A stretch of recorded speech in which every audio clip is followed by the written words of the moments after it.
The executive order has been signed, and the President of the United States is bringing major changes to college sports.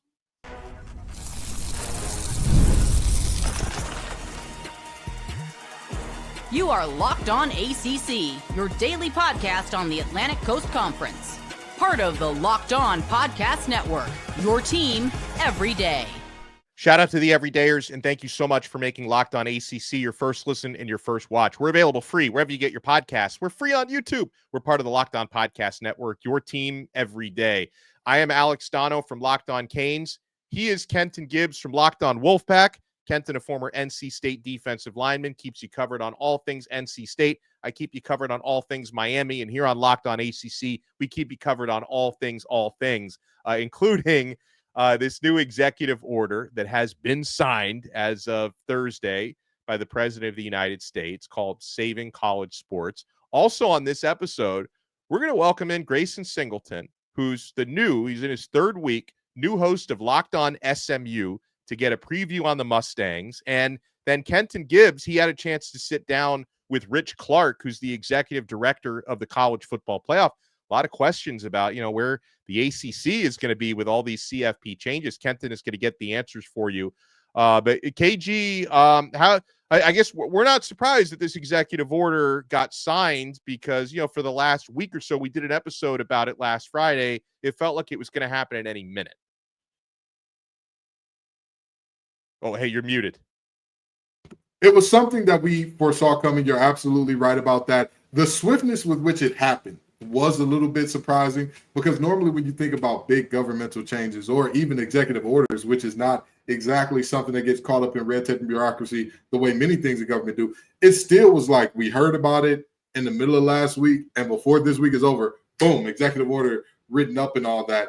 And I really and truly want to get into this thing because I don't want to spend too much time bloviating on what our opinion could have been, because that's what we were talking about before, Donald. We were looking at possibility last week. So I'm going to let you go ahead and get into the nitty-gritty of what the fact sheet from whitehouse.gov says, and then we'll comment on that. Yeah, so here, just what Kenton said, here is the fact sheet from the White House.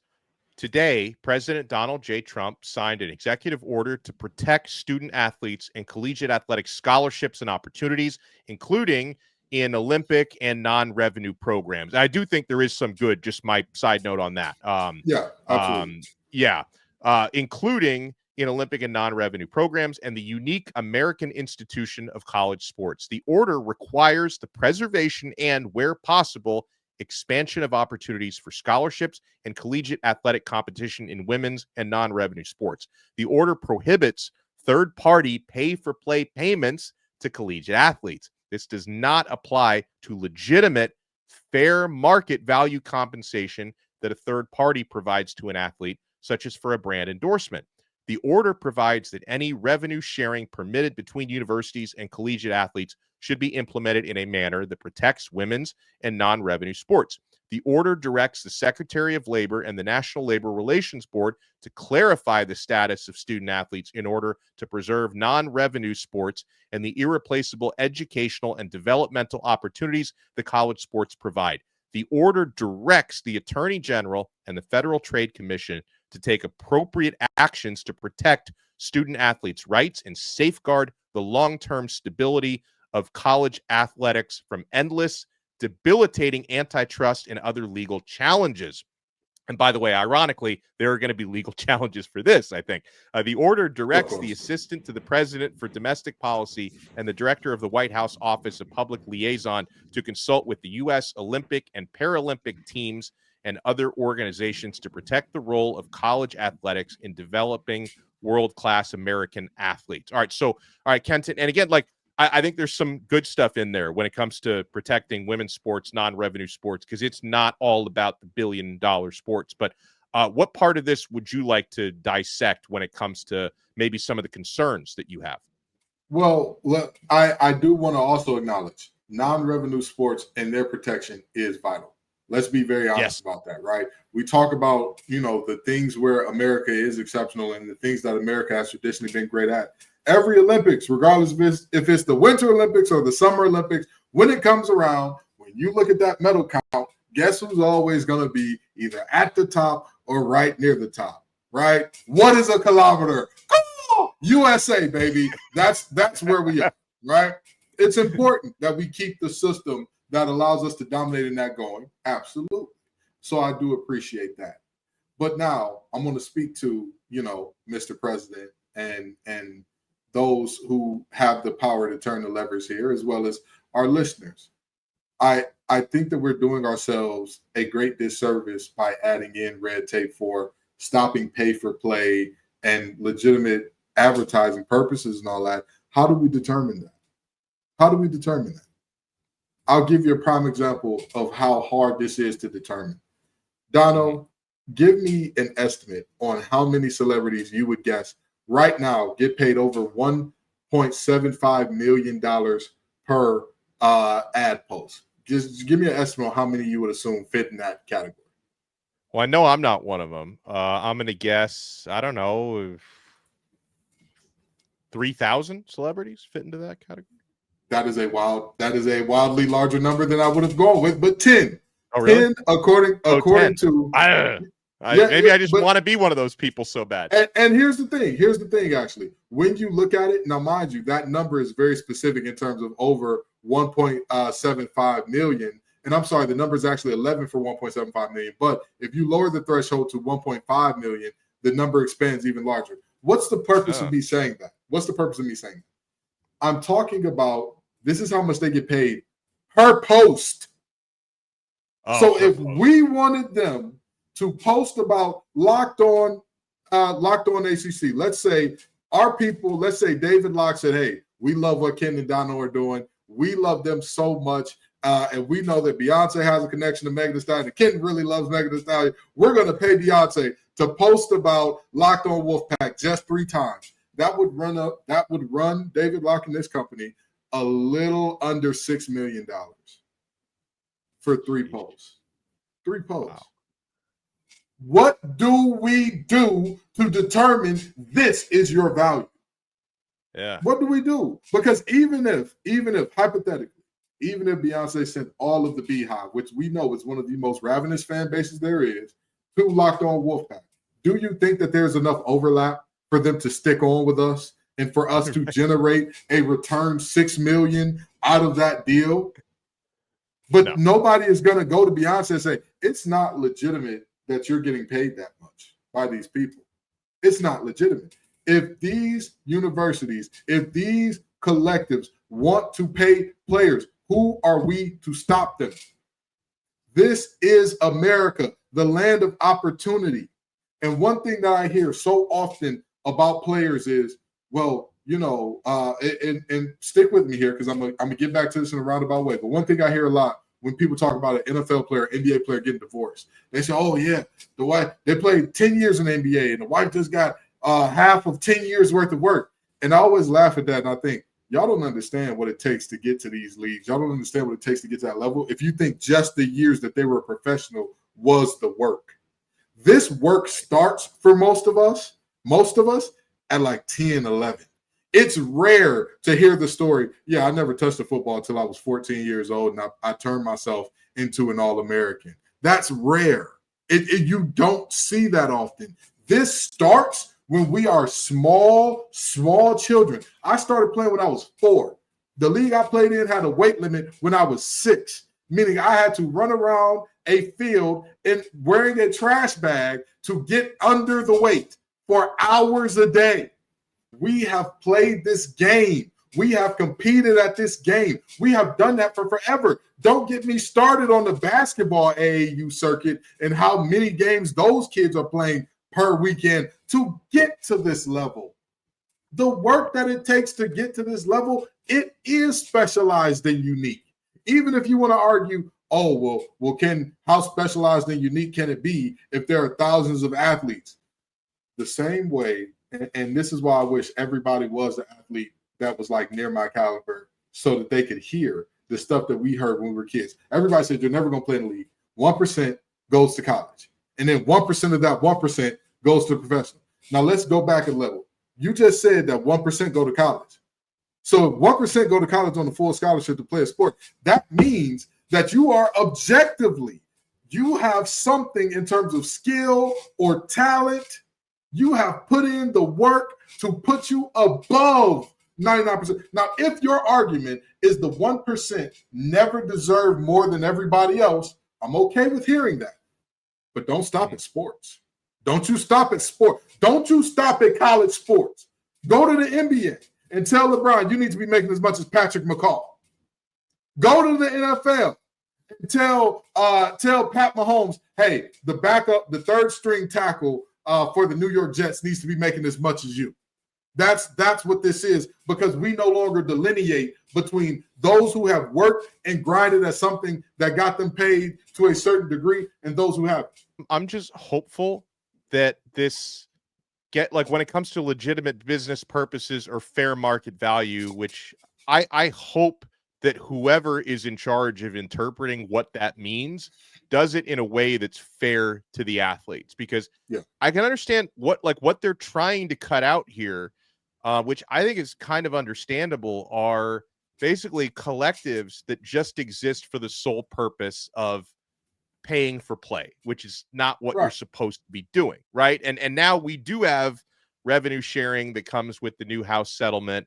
And I believe NIL absolutely should exist and needs to exist. So to your point, if there's an athlete out there who's big enough that Coca-Cola wants to sponsor them, I highly doubt Coca-Cola is disguising advertising money as a pay for play deal. So who am I to say, hey, Coca-Cola, I know you want to pay such and such athlete, $500,000 for a campaign. You shouldn't pay them more than $600. I hope that's not where the enforcement goes. I was reading a summary of this from Ross Dellinger at Yahoo Sports, who's been excellent covering this stuff. He says that, the president suggests in the order that members of his cabinet, as well as the Federal Trade Commission, have 30 days. That's 30 days from Thursday to create a plan on the enforcement of such, including potentially withholding federal funding for violators, opening up Title IX investigations. All right, so then you talk withholding funding. How does that affect private university? I cover a private university in Miami, so they're not getting funding anyway. So does that mean they're exempt from? I don't know what it means. All this to say. Exactly. And again, when you look at the other causes that kind of go hand in hand with this, people arguing, well, the WNBA does deserve to make more because they don't make enough money. Well, now you're looking at the groups that are making the money, the groups that are extremely profitable, and you're telling them you don't deserve the money either. So who the hell deserves the money, Donno? The money makers don't deserve the money. The people who are subsidized don't deserve the money. Who deserves the money? The administrators? Is that what you're telling me? With all due respect, right. I adored the administrators at NC State, the ones that I knew, of course. The ones that I knew well, I still have great relationships with them. The ones that did the work behind the scenes, still have great relationships with many of them. Shout out to Annabelle Myers, Joe McKillop, Pete Rowley, Country and Smoke, and all those guys. Love all of them. Love them down. But to me, and those are operations people, not administrators. There's some other administrators I get into. I keep going all day. But the reality is, I want to see a situation where as long as the players are being paid fairly, because this idea that pay for play is bad, I want to know why. Why? Who? If they did anything else, if those players were podcasters, if it turned out that CJ Bailey wanted to run Locked On Wolfpack and David Locke was like, hey, Kenton, you got to go. This is the guy now. What's the amount? How do we determine, hey, this is fair, this is not fair? It gets to a point. It gets to a point where you have to pick apart so many details. You got to shuck and jive and dip and duck through all of these different loopholes to where you say, is it worth the effort to stop this? I think that it would be worth it to curb this. I think it'd be worth it to put in some common sense guardrails. But one thing that I will never see as a, hey, this makes sense, is to sit up here and say, oh, yeah, we are good where we're at, but we need to come in with all of these restrictions because college sports is breaking. And the only restrictions we're going to see is a reduction on the labor force that produces all of these billions of dollars. Reduction on the pay of the guys and the girls who go out there and make it happen that people actually want to watch. Well, we go from an NIL conversation to a conversation with the school that was one of the first to do NIL long before it was legal.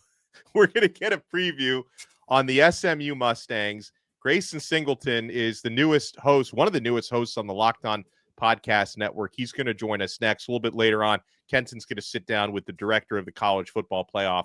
You want to keep it locked right here on this brand new episode of Locked On ACC.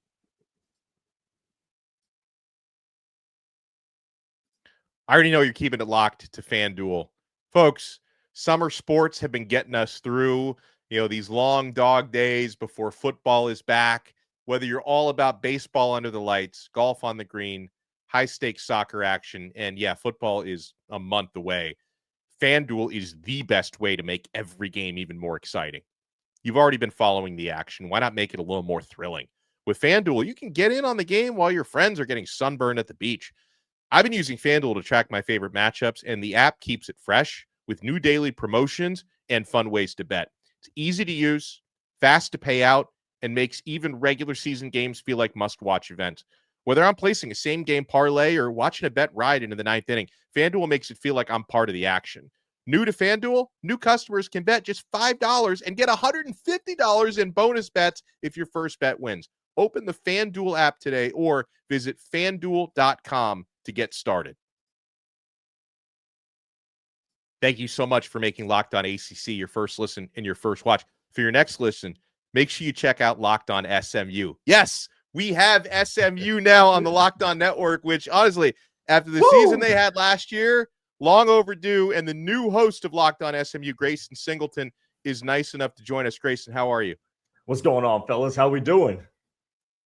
Doing well, man. And great. Grayson's, he's been on about 3 weeks, and the shows are already looking great and doing really well. And Grayson, first things first about SMU.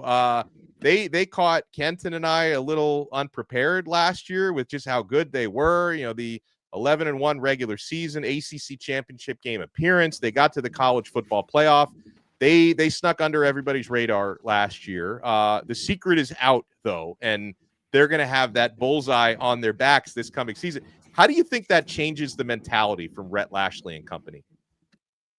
Well, the coach didn't make it any better going after the SEC at ACC kickoff, so that target just got even bigger. But their mindset is, and Kevin Jennings, the quarterback, talked about this at Media Day, they're on a revenge tour. They're not just sitting there with a bullseye on their back for the nation to just shoot at them. They're trying to go back because in their mind, they have unfinished business.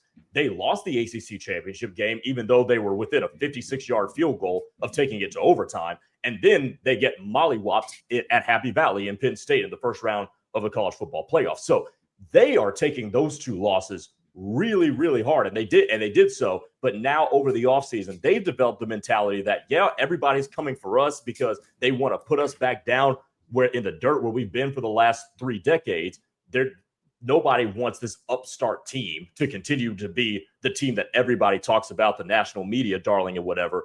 But they also have an attacker's mindset too, because in their eyes, we still have a lot more that we can accomplish. And they believe that they have the team and they've got the staff and they've got all the schematics and everything like that to where they can accomplish even more than what they did last year, winning 11 games. I want to talk about how the feeling is outside of the facility, right? I get it. Inside the facility, humble, hungry, all those things. But let's just be very frank about this thing. Post-death penalty, the best football team in the Dallas Metroplex area that was wearing that powder blue was the Duncanville Panthers, right? So now you're looking at you're looking at a very different situation where you're coming off back-to-back 11-win seasons, back-to-back conference championship appearances, and an appearance in the first ever college football playoff that was expanded beyond the 4 teams. So what is the feeling like around the fan base and around the Dallas-Fort Worth area? Ecstatic. It's absolutely ecstatic because DFW has been waiting for a prime college football team for the longest time. And you can say, well, Baylor's there. Well, Baylor's in Waco. That's on the outskirts. TCU is not, it's just not that college that can encapsulate and galvanize the entirety of DFW. SMU is that, though. SMU is not very far off from downtown Dallas. It just is a better reflection in terms of a football program of DFW. So in one vein, Dallas has been waiting for exactly this. And the recent changes in college football and the way that you can use your resources to attract players and whatnot, it's almost been the perfect storm that has allowed SMU to rise from the dead in the last couple of years. You mentioned Duncanville. One of the reasons why SMU is on this ascent is because they're getting these recruits like a Duncanville Panther, Zachary Turner, who they beat out Oklahoma and Alex, your Miami Hurricanes, for a couple of weeks ago. So it's things like that that is priming SMU for this ascent that they're on. They needed to hop into a bigger conference. They got that. They needed to be able to use the resources that we all know SMU has. That is now allowed. So when you pair that with the coaching mastermind that is Rhett Lashley, they've been developing guys, and now all of a sudden they're getting recruiting classes that we never thought were possible with SMU. They didn't sign a 4-star up until 2021 since God knows whenever. So all of those things being married together has resulted in what we're seeing now, and it just makes it even better that they're in the DFW Metroplex, because that is a top 6 market in the country that has been starving for college football power. Absolutely. And so let's build upon something you said there. Coaching mastermind. Because I love me some Rhett Lashley. I love me some Rhett Lashley. He's intense. He goes after whoever he feels like going after, when he feels like going after him. But more important than all that, he wins football games. Are you or the fan base at all concerned that, hey, we're going to struggle to keep this guy? Because, again, he's shown now last 2 seasons, 22 wins, conference championship appearances, doing this while jumping up a level from group of 5 to power 4. Is there at all concern like, hey, we're not going to be able to keep him for long? Or is this a situation where it seems like Lashley's happy, we're happy? It wouldn't, we're not worried at all about him leaving because we could take care of whatever he needs here. There's a couple of things that go into that, because number one, here's the more important thing going into this season. If we want to just isolate it to now, they kept both their coordinators. Casey Woods and Scott Simmons didn't go anywhere, which usually after a team pops like SMU did, you'll start to see those coaching staffs be picked off by bigger schools. So that's point number one. That is not a question, to answer your original question, that I think has been broached enough, because it's just somewhere that we just haven't gone yet. But give it another double-digit year, give it another double-digit win year, give it another college football playoff berth. You look at all the programs around the country whose coaches are on the hot seats. Oklahoma and Brent Venables, they've got to win this year. Billy Napier could find himself right back on the hot seat like he was last year. What's going to go on with Lincoln Riley at USC if they fall short of expectations? So there are programs that could be making coaching changes, but I think this one change in college football works in SMU's favor. The fact that you now have to pay $15-20 million for a roster kind of handicaps you when it comes to paying buyouts for these coaches. So I think we're going to be seeing less big ticket coaches fired because it's going to be so much more financially difficult to do so. That could work in SMU's favor in terms of keeping Lashley, because you're not going to have another school that's at least as many schools that are going to be paying a buyout and then have to give Rhett Lashley an exponential raise to leave Dallas.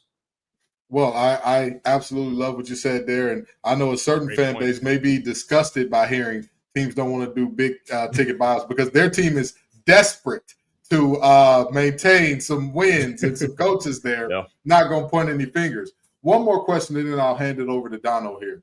In terms of, how Locked On SMU got started, we know about the viral tweet and all that and how that kind of played into things. But what is a big goal that you have for the show where you can say, if I have achieved this, if I have bought this, be it a tangible metric, be it something that's just like, I just do this for the fan base, what is it for you that you will quantify as, if I can bring this to Locked On SMU, I've made this show a success?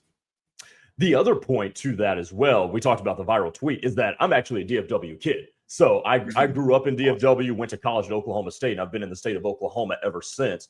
But I think measuring success would be, do I put out a product that galvanizes my hometown and my city of DFW as a representative of the city? So, I mean, you can obviously, we want to have high numbers and whatnot. And, there's ways that you have to tweak certain things and just figure out how you're going to fit into the lives of those people, right?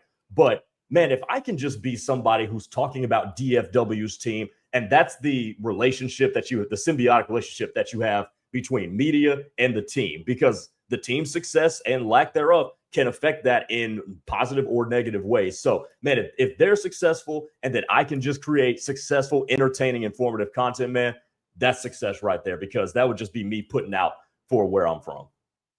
That's well said. We're joined here by Grayson Singleton, who's the new host of Locked On SMU here on the Locked On Podcast Network. Now, Grayson, when I wonder what's it going to take for SMU to build on their success from last year, part of that question you've already answered when you talk about not only Rhett Lashley being back, but both coordinators being back. Kevin Jennings, another year and a full season for him at quarterback. I think it's going to be important, but there are other important players SMU is going to have to replace. Like I was looking at, some of the losses from last year. Last season, the Mustangs had 17 players that were either all ACC or honorable mention all ACC. Out of those 17, 11 of them are gone. So tell me, in your eyes, some maybe under the radar players who are going to be taking on bigger roles that fans should watch out for this year. Well, it's an astute point you made that Kevin Jennings is now in his first season as the unquestioned starter, because remember, he took over after the BYU game last year for Preston Stone, who's now at Northwestern. But I think the list starts with Derek McFall. He's a rising sophomore, redshirted last year, and he's a running back that's going to be tasked with replacing Brashard Smith, who was one of the best running backs in the ACC last year, got drafted in the 7th round by the Kansas City Chiefs, and all reports out of there is that they're pretty excited about him. So that backfield, I think, is going to be the first thing to watch is, does McFall emerge as the clear number one? Do they work? How do they work in a guy like a TJ Harden who comes over from UCLA, a Chris Johnson who you're familiar with, Donno, who comes over from Miami? So how do they deploy those three running backs?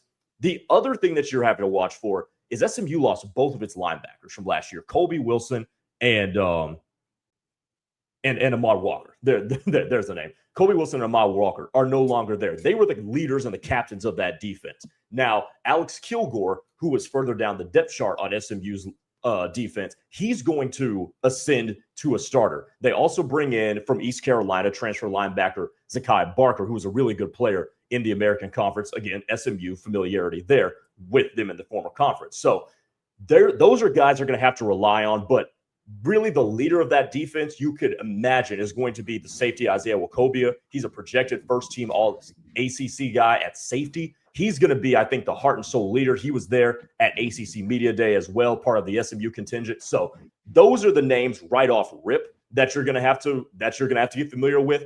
Here's another name that SMU fans are already familiar with that I think the country should, and that's RJ Maryland, the tight end. They signed him out of South Lake Carroll as a wide receiver when he was coming out of high school. He's now a tight end who missed the back half of last year with a knee injury. So having him back, he looks good. His recovery's been good, and he's looked good so far in the spring and summer workouts. That can be a guy who could be a factor in the all-ACC conversations at tight end, and that could really elevate the ceiling for SMU this year. By the way, I'm glad you brought up RJ because, the Miami connections are never ending with SMU. He's the son of Russell Maryland, a former all-time Miami great. Oh, that's so it's right. Yes, yeah. he is. So it's like half of their roster. It's like, wait, that guy? Oh my gosh. So this is awesome stuff here from Grayson Singleton. Want to make sure you check out, Locked On SMU. The show is surging, and I want to keep showing them some love. Make sure you check out Locked On SMU, available free wherever you get your pods, and make sure you follow Grayson at Gray_Singleton2 on X. Grayson, thank you so much for spending some time, and we'll be hitting you up a lot throughout the year. Much love, fellas. Peace, man. Appreciate you guys. Good stuff. And when we come back, Kenton Gibbs is going to sit down with College Football Playoff Executive Director Rich Clark. We'll get to the bottom of all these ACC shenanigans in the CFP. You want to keep it locked right here on this brand new episode of Locked On ACC.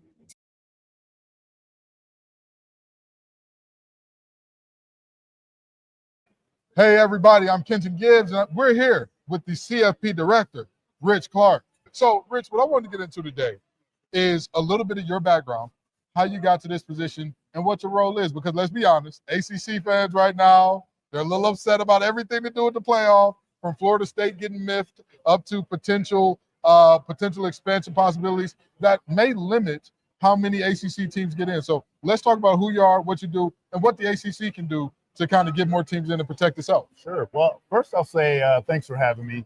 But also ACC fans shouldn't be mad. They did pretty well last year. Hey, that was good. That was a good season and good playoff representation. But my role at CFP, I'm the executive director. So I have I would say 3 roles.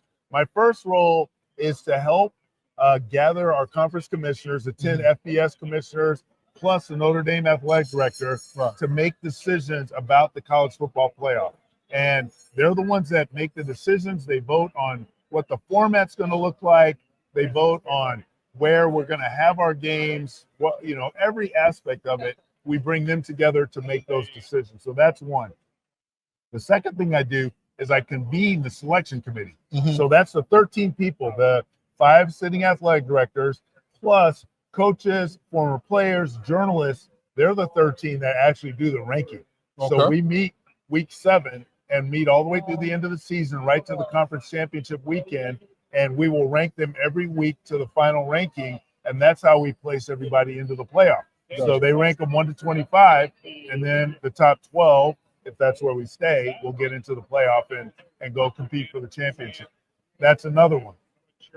The other role that I have is to put on the 11 games. So there's 11 games in the playoff. So we work with the institutions in the first round that have those games on their campuses. We work with our 6 New Year's 6 bowl partners for the quarterfinals and the semifinals.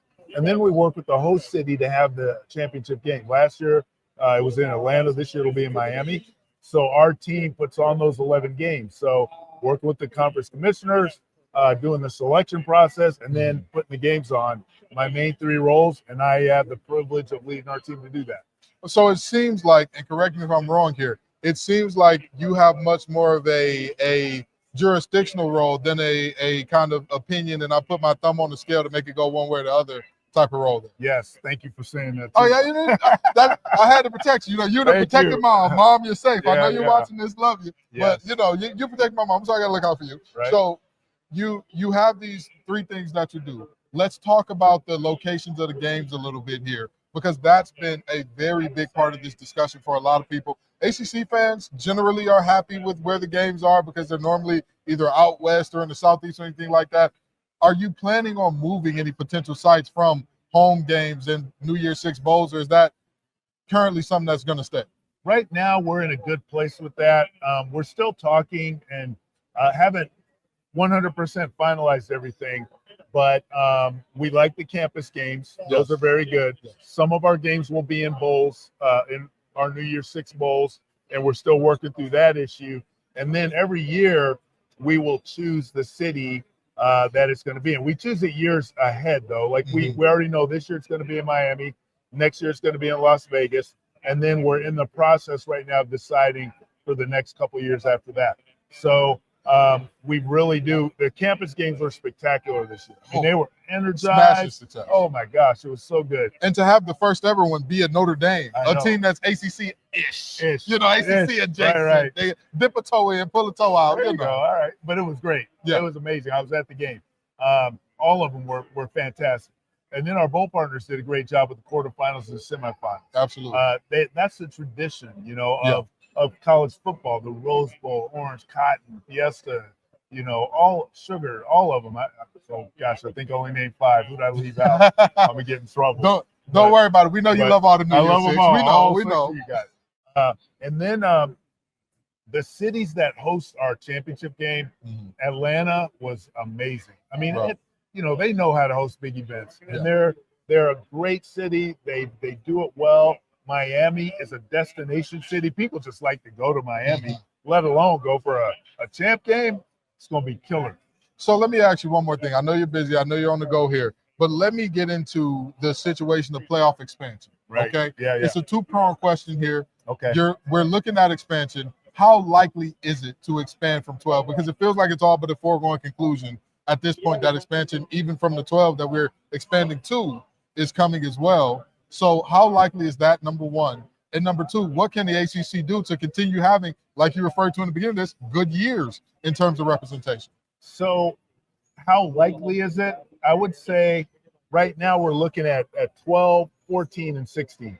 And there's a good likelihood that we would expand, but there's also a likelihood that if the commissioners agree to disagree on the number that we'd expand to, then we stay the same. Right. We stick with status quo, which is 12. You need quorum and everybody going forward on a certain amount to get changed. And so if the commissioners don't come to the appropriate level of agreement on it, then we just stay at 12.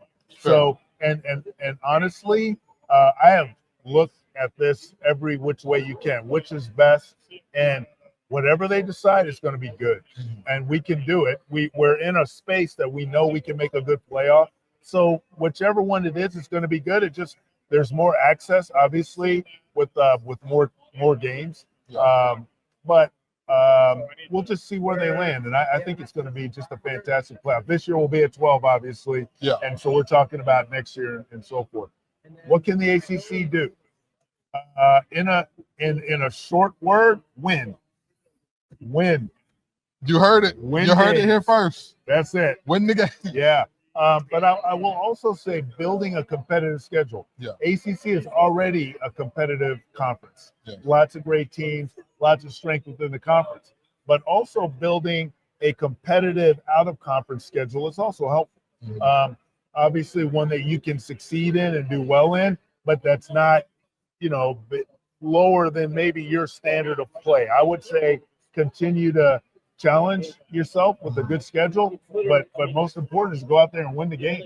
Yeah. Win a great schedule. That's how you get in. And you know what? Teams like FSU and scheduling Alabama, teams like Clemson and the Tiger off, got LSU going on there. The teams are scheduling those tough games. So I think that your message is being heard. I think it's being received by the people that matters, by the people that matter. And again, thank you so very much for your time, Rich. Ken, we protected you and my mom all the way because the ancestors are proud of it. They're proud of it. You didn't protect your mama. You protected yourself. It'll come back at you like you don't want to know. So you're not wrong. We took care of each other. So I appreciate it. Thank you for the I time. appreciate you. We'll be right back on this episode of Locked On ACC. Awesome. Kent, we have so much more that we can still use from ACC Media Days. Yeah. It's like the content is like produced faster than we can use it. So we're going to have a lot more coming up in the coming days. Oh, yeah. It'll be a ton from ACC Media Days. You'll see some of this come out in shorts. You'll see some of it used in episodes. We've talked to every team. So if you think that your team hasn't been talked about, guess what? We've talked to them. Okay, the coaches whose seat is cold as ice, like Dabo Swinney, the brand new coaches that are trying to usher in a new era, like a Dickert, or the interim coach in Frank Reich. We've talked to him. We've talked to the coaches who the relationships may have gone stale. We are still right there. We even talked to Mr. Desperation himself. You'll figure out who that is in a few days, but we've talked to them all. So we'll be sure to bring y'all great content from ACC Media Days. And on our next episode, we're going to talk about North Carolina and a bunch of new rumors about them maybe leaving for the SEC. So we'll talk to you again. He's Kenton Gibbs from Locked On Wolfpack. Follow him at TJF_Kenton. I'm Alex Donno from Locked On Canes. Follow me at Alex Donno. We'll talk to you next time on another episode of Locked On ACC. We are part of the awesome Locked On Podcast Network, your team every day.